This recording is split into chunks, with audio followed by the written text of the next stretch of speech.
Labvakar! Labvakar! Visa Latvijas sporta saime, sportisti, treneri, visi, kas strādā un atbalsta Latvijas sportu. Un labvakar, Pļaviņkungs! Labvakar, ministrs, labvakar, Lazdiņkungs!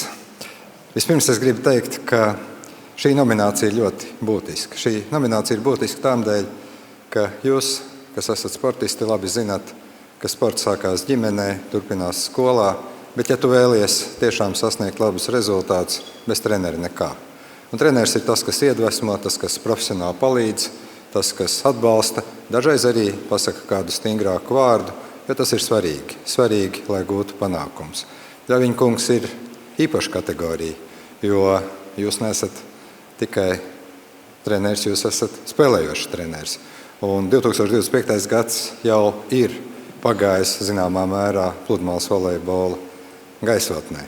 Pagājis mums visiem, uztraucoties par mūsu sportistu panākumiem, bet ir svarīgi arī, ka jums tālāk, tiem, kas tagad gūst balvas un esat laureāti, nāk jaunā maiņa. Un par to tiešām liels paldies.